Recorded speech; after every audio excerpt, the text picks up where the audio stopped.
Hey guys, welcome back to the channel. This is HowFast. Today we're going to do some work on the BMW. We got to do a little bit more maintenance. Over the last couple weeks as I've been driving, I've been hearing kind of a clunk coming from the rear driver's side, and it just keeps getting worse and worse and worse.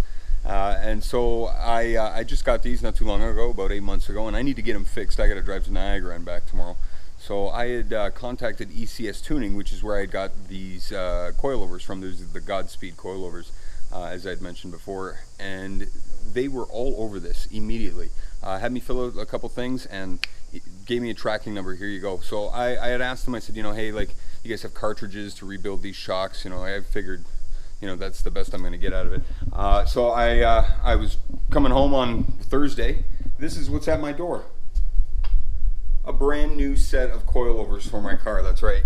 I expected to get just the cartridges that fit into the back of the shock here, into the rear shock, and I was going to rebuild them. Instead, they sent me a whole new set of front coilovers, which is incredible. I couldn't be happier with my service and, you know, the whole customer experience with ECS Tuning. This isn't, by the way, this isn't sponsored by ECS by any means, but I just wanted to say thank you guys. I'm super impressed. Also, you guys probably noticed, I don't know if you noticed on the other side, but there are no stripes left on the car. Yeah, we're back in black. And I took them off. The other vinyls I have for the car that I want to put on are in my shopping cart online, but I haven't ordered them yet because I had to make a decision between those or the connecting rods for the LS motor, and priorities, right? Priorities. So I got that, got those sitting there waiting, ready to go. I'm gonna get started on this. I'll take you guys step by step. Super easy process, and I hope you guys do it at home if you ever need to take care of this yourself.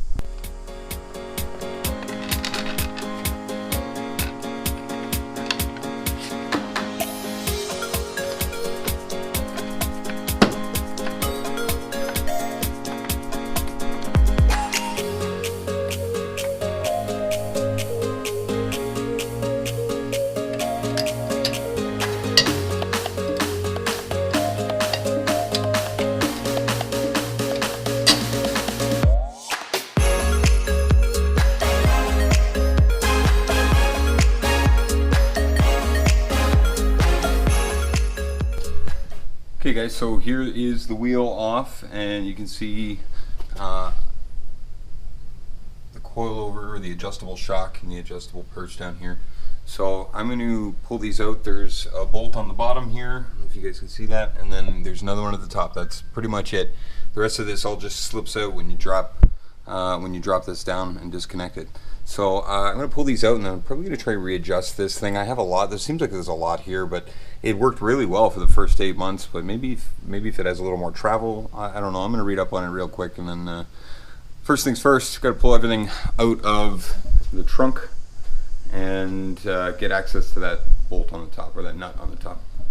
Okay guys, once you get all the crap out of your trunk, that's step number one. Step number two is just pull out the carpet insert in the middle here.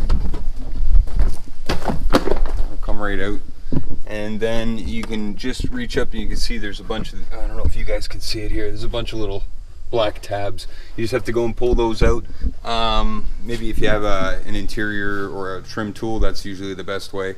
And then you just got to slip it out from behind the back seat here. So pulling this lever and opening the back seat just a little helps to gain access in there. Once that's done, there's just a couple of screws here on the top of here, and then these little, I don't know what to call them. They're like kind of like plastic rivets. They're very hard to get out, so you really got to pry on those, but be careful, don't break them. I'm gonna get started on that right now.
just so hot out right now. It's not even hot, it's humid.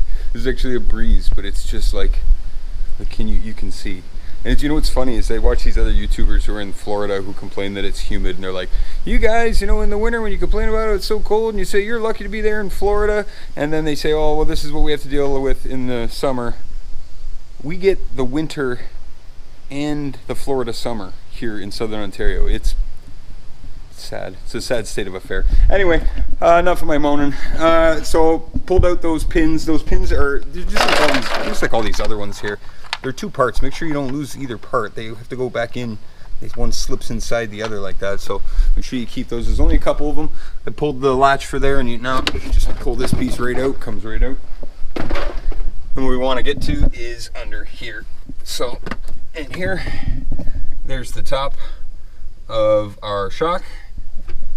So I'm going to throw I believe it's a 17 mil. I'll double check that and let you know. And then underneath here, we're going to throw a set of vice grips because we're all by ourselves out here. So I'll set a set of vice grips here to hold this in place. Spin that one off, and then we'll take the bottom one off first, but we'll get this one set up right now. Okay guys, so what you want to do here is you want to get your jack up underneath the spring perch, the lower spring perch, and then just kind of put a little bit of pressure, just a little bit, onto the bottom of that control arm there. And then we're going to get in here with I think it's a 19. Let's double check. Is it a 19? No, it's not a 19. Is it a 17? It's a 17. So we're going to get in there with a 17. We're going to loosen that off, and then we'll loosen off the top, and then we'll drop this down and relieve all that tension that's on there right now. This part's actually kind of hard to do. You have to grab your small coilover wrench, and you have to hold the lower body of the shock in place while you spin this, which it's very hard if you have a camera in your hand. So if you're at home and you're manning a GoPro camera, put it down at this time and just concentrate on getting the shock out.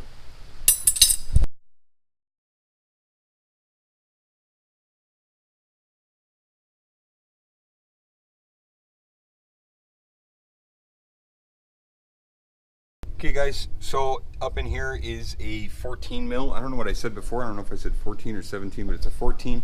And as I mentioned, just put a set of vice grips. There's two flat spots on here, and make sure you don't clip it onto the piece on the top. That's your dampening adjustment. So this will just hit against the wheel well and hold it in place while we unscrew the top there.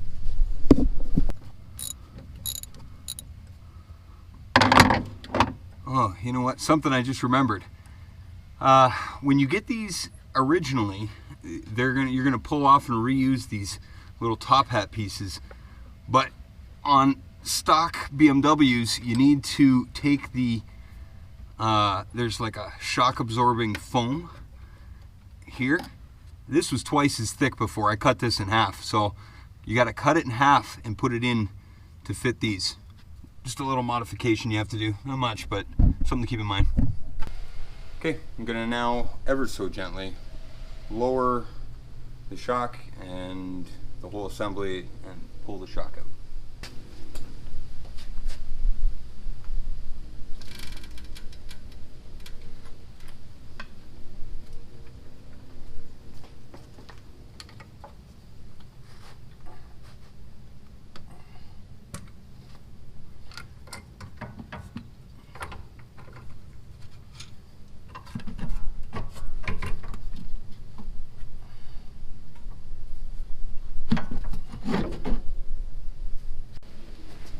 Okay, so I have the old shock and the new shock, and what I've done is I've threaded out the body to be the same length, and then what we're going to do is we're going to throw some anti-seize in here, and then we'll lock that down, and that'll be ready to go back into the car. And the new spring here, so just pull the old spring out. It's pretty straightforward. There's your adjustable perch, and then a lock nut on it right here, or a lock screw. So you'll spin this out again, put some anti-seize on it, lock that down at the height that you want, and then you put that back in, and these should be adjusted with the height of your shock. So I'm going to throw these in right now.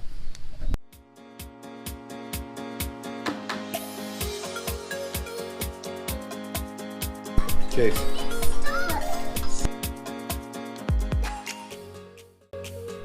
kids love hanging out in the garage with me. But unfortunately, that means I have to listen to Peppa Pig in the background all the time.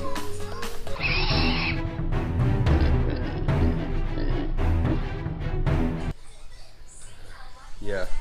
So I was actually kind of wondering, you know, this shock felt like it was bad. I wonder what happens when I push on it against compared to the other one. So I'm gonna put it down and see what the difference is.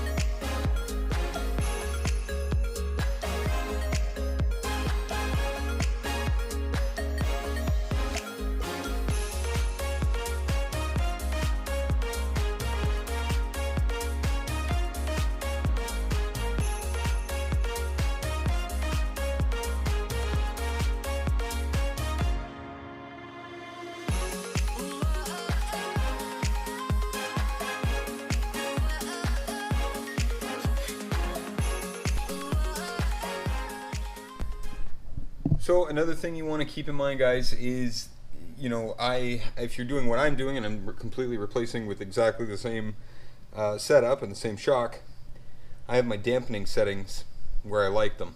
Now I have to recreate that on the new one that's on the car. Should be easy enough. I'll just count the number of clicks one way.